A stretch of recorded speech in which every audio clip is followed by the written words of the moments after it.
আপনারা শুনছেন কথাবাণী। আজ আমরা শোনাব সুকুমার রায় রচিত ছোট গল্প চালিয়াত।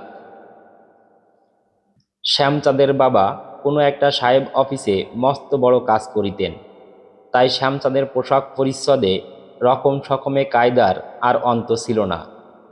সে যখন 1.5 বিঘত চওড়া কলার আটিয়া, রঙিন ছাতা মাথায় দিয়া, নতুন জুতার মচমচ শব্দে গম্ভীর চালে ঘাড় উঁচাইয়া স্কুলে আসিত, তাহার সঙ্গে পাগড়ি বাঁধা তকমাটা চাপরাশি এক রাজ্যের বই ও টিফিনের বাক্স বহিয়া আনিত, তখন তাহাকে দেখাইত ঠিক যেন পেখম ধরা ময়ূরটির মতো। স্কুলে ছোট ছোট ছেলেরা হাঁ করিয়া অবাক হইয়া থাকিত, কিন্তু আমরা সবাই এক বাক্যে বলিতাম চালিয়াত। বয়সের হিসাবে শ্যামচাঁদ একটু বেটে ছিল, পাছে কেহ তাহাকে ছেলে মানুষ ভাবে এবং যত উপযুক্ত খাতির না করে, এই জন্য সর্বদাই সে অত্যন্ত বেশি রকম গম্ভীর হইয়া থাকিত এবং কথাবার্তায় নানা রকম বোলচাল দিয়া এমন বিজ্ঞের মতো ভাব প্রকাশ করিত যে স্কুলের দারোয়ান হইতে নিচের ক্লাসের ছাত্র পর্যন্ত সকলেই ভাবিত, না, লোকটা কিছু জানে। শ্যামচাঁদ প্রথমে যেবার ঘড়ির চেন আটিয়া স্কুলে আসিল, তখন তাহার কাণ্ড যদি দেখিতে! 5 মিনিট অন্তর ঘড়িটাকে বাহির করিয়া সে কানে দিয়া শুনিত ঘড়িটা চলে কিনা। স্কুলে যেখানে যত ঘড়ি আছে সব কটার ভুল তাহার দেখানো চাই। পাড়েজি দারোয়ানকে রীতিমতো ধমক লাগাইয়া বলিত, এই, স্কুলের ক্লকটাতে যখন চাবি দাও তখন সেটাকে রেগুলেট করো না কেন? ওটাকে অয়েল করতে হবে, ক্রমাগতই স্লো চলছে। পাড়েজির 14 পুরুষে কেউ কখনো ঘড়ি অয়েল বা রেগুলেট করে নাই। সে যে সপ্তাহে একদিন করিয়া চাবি ঘুরাইতে শিখিয়াছে, ইহাতেই তাহার দেশের লোকের বিস্ময়ের সীমা নাই। কিন্তু দেশ ভাইদের কাছে মান রক্ষা করিবার জন্য সে ব্যস্ত হইয়া বলিয়া উঠিল, হ্যাঁ হ্যাঁ, আবি হাম রেংলিট করবে। পাড়েজির উপর এক চাল চালিয়া শ্যামচাঁদ ক্লাসে ফিরিতেই এক পাল ছোট ছেলে তাহাকে ঘিরিয়া ফেলিল। শ্যামচাঁদ তাহাদের কাছে মহা আড়ম্বর করিয়া slow, fast, main spring, regulate প্রভৃতি ঘড়ির সমস্ত রহস্য ব্যাখ্যা করিতে লাগিল।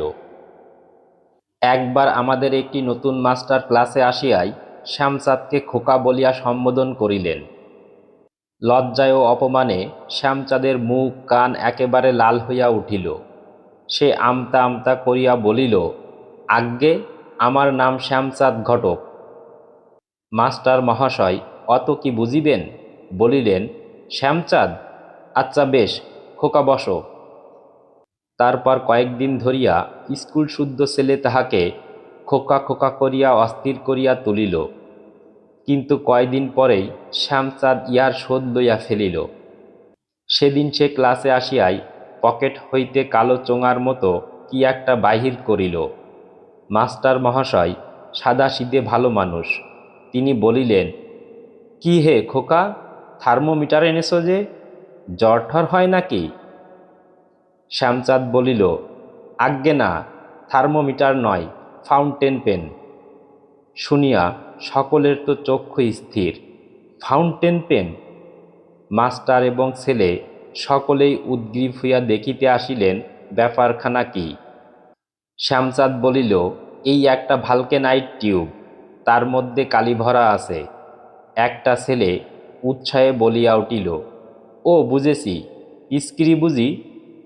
শ্যামচাঁদ কিছু জবাব না দিয়া খুব মাতব্বরের মতো একটুখানি মুচকি হাসিয়া কলমটিকে খুলিয়া তাহার সোনালি নিবখানি দেখাইয়া বলিল, ওতে ইরিডিয়াম আছে, সোনার চেয়েও বেশি দাম।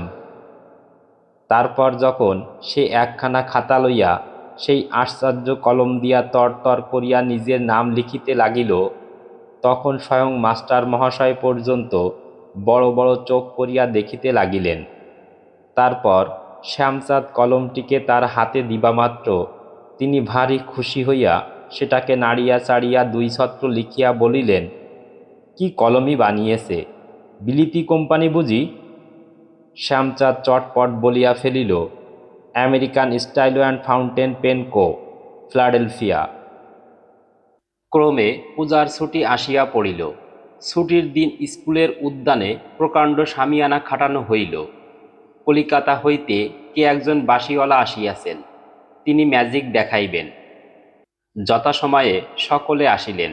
মাস্টার, ছাত্র, লোকজন, নিমন্ত্রিত অভ্যাগত সকলে মিলিয়া উঠান, সিঁড়ি, রেলিং, পাঁচিল একেবারে ভরিয়া ফেলিয়াছে।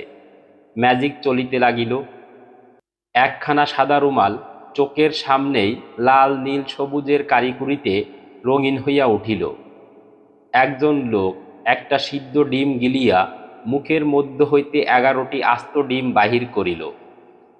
ডেপুটি বাবুর কোচম্যানের দাড়ি নিংড়াইয়া প্রায় 50টি টাকা বাহির করা হইল। তারপর ম্যাজিকওয়ালা জিজ্ঞাসা করিল, কারো কাছে ঘড়ি আছে? শ্যামচাঁদ তাড়াতাড়ি ব্যস্ত হইয়া বলিল, আমার ঘড়ি আছে।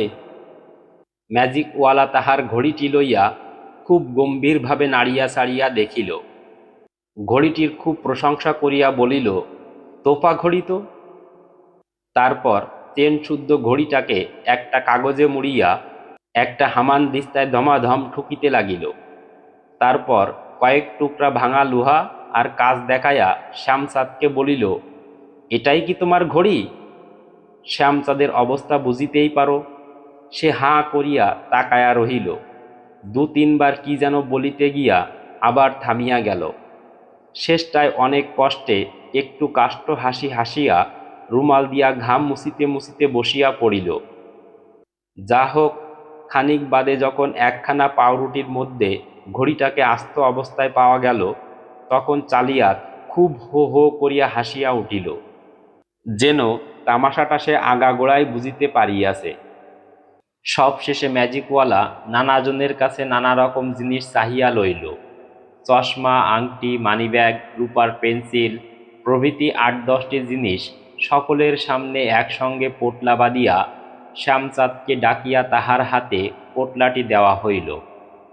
শ্যামচাঁদ বুক ফুলাইয়া পোটলা হাতে দাঁড়াইয়া রহিল, আর ম্যাজিকওয়ালা লাঠি ঘুরাইয়া চোখ ঠোক পাকাইয়া বিড় বিড় করিয়া কী সব বকিতে লাগিল। তারপর হঠাৎ শ্যামচাঁদের দিকে ভ্রুকুটি করিয়া বলিল, জিনিসগুলো ফেললে কোথায়? শ্যামচাঁদ পোটলা দেখাইয়া বলিল, এই যে। ম্যাজিকওয়ালা মহা খুশি হইয়া বলিল, সাবাস ছেলে, দাও, পোটলা খুলে যার যার জিনিস ফেরত দাও। শ্যামচাঁদ তাড়াতাড়ি পোটলা খুলিয়া দেখে তাহার মধ্যে খালি কয়েক টুকরো কয়লা আর ঢিল। তখন ম্যাজিকওয়ালার তম্বি দেখে কে? সে কপালে হাত ঠুকিয়া বলিতে লাগিল, হাই হাই, আমি ভদ্রলোকের কাছে মুখ দেখাই কি করে? কেনই বা ওর কাছে দিতে গেছিলাম? ওহে, ওসব তামাশা এখন রাখো, আমার জিনিসগুলো এবার ফিরিয়ে দাও দেখি। শ্যামচাঁদ হাসিবে কি কাঁদিবে কিছুই ঠিক করিতে পারিল না, ফ্যাল ফ্যাল করিয়া তাকায়া রহিল। তখন ম্যাজিকওয়ালা তাহার কানের মধ্য হইতে আংটি, চুলের মধ্যে পেন্সিল, আস্তিনের মধ্যে চশমা, এই রূপে একটি একটি জিনিস উদ্ধার করিতে লাগিল। আমরা হো হো করিয়া হাসিতে লাগিলাম। শ্যামচাঁদও প্রাণপণে হাসিবার চেষ্টা করিতে লাগিল। কিন্তু সমস্ত জিনিসের হিসাব মিলাইয়া ম্যাজিকওয়ালা যখন তাহাকে বলিল, আর কি নিয়েছ? তখন সে বাস্তবিকই ভয়ানক রাগিয়া বলিল, ফের মিছে কথা, কখনো আমি কিচ্ছু নিইনি। তখন ম্যাজিকওয়ালা তাহার কোটের পিছন হইতে জ্যান্ত একটা পায়রা বাহির করিয়া বলিল, এটা বুঝি কিছু নয়? এবার শ্যামচাঁদ একেবারে ভ্যা করিয়া কাঁদিয়া ফেলিল। তারপর পাগলের মতো হাত পা ছুড়িয়া সভা হইতে ছুটিয়া বাহির হইল। আমরা সবাই আহ্লাদে আত্মহারা হইয়া চেঁচাইতে লাগিলাম, চালিয়াত, চালিয়াত। আজ এই পর্যন্তই।